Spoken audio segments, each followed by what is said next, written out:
ივანიშვილის და ხარებას მჭიდრო კავშირების შესახებ ნანამდე ვიცოდი. შეიძლება მისგანაც მოდიოდეს ბრძანებები პირდაპირ.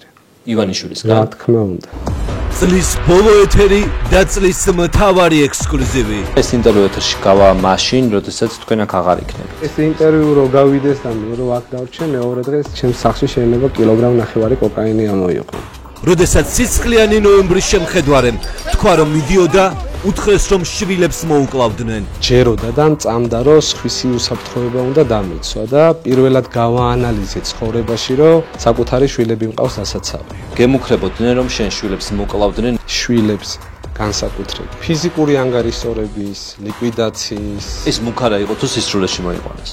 ვიცი ესენი რაზე არის წამსვლელები და რა შეიძლება იკადრო.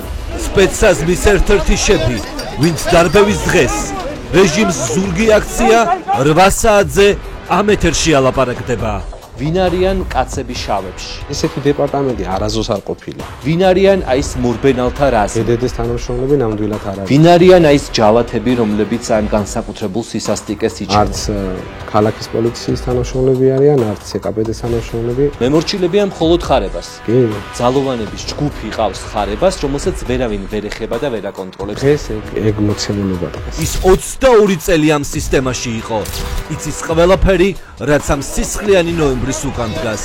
ესენი არ არიან აქციის მონაწილეები, საზოგადოებამ მოიცოდეს. აქციის გასაშავებლად შეგზავნილი ადამიანები იწყებენ დემონსტრაციულად სროლას და გინებას.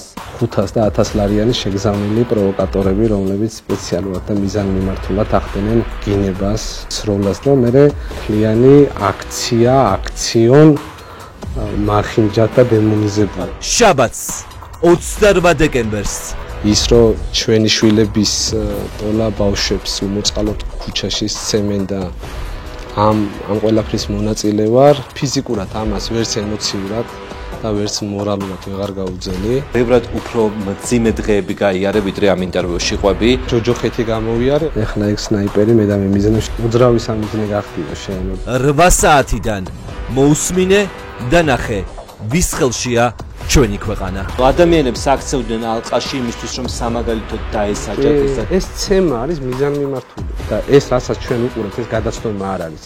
აქ დანაშაულები არის. რომ არა კონკრეტული მითითება და დავალება. ბრძანების გარეშე პოლიციელი არ გაინძრევა ადგილიდან. ის დღეს გამოუგნებელ რეალობას დაგანახებთ, როგორ არის გარიგებული ეს რეჟიმი რუსებთან და საკუთარ მოქალაქეებსაც კი სიკვდილისთვის წირავს, რომ ოკუპანტები არ გააბრაზოს. გადმოგვეცა სხვათა შორის მაღალი დაკვირვების საშუალებები, ჩავატარეთ სწავლებები, გადავსადა ქვედანაყოფები, თუმცა არ იყენებენ. რატომ? ალბათ იმიტომ რომ რუსეთზე დაკვირვება არ აწყობს არავის. გინტური. მივიდოდით იმ მდგომარეობამდე, როდესაც ტაძრის ეზოში მოკლავდნენ ადამიანს. კი, არ მოხდებოდა. 22 წელი საქართველოს სამსახურში. ხელმძღვანელი პოლკოვნიკი შაიშმელაშვილი. ექსკლუზიურად მხოლოდ ჩვენს ეთერში.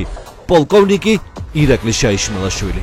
სად იყავი გასული აქციებზე მიხვედი? კი, ვიყავ. მეგობარ. მას შემდეგ რაც გადადექი აქციებზე წახვედი? ნიღაბი მეკეთა და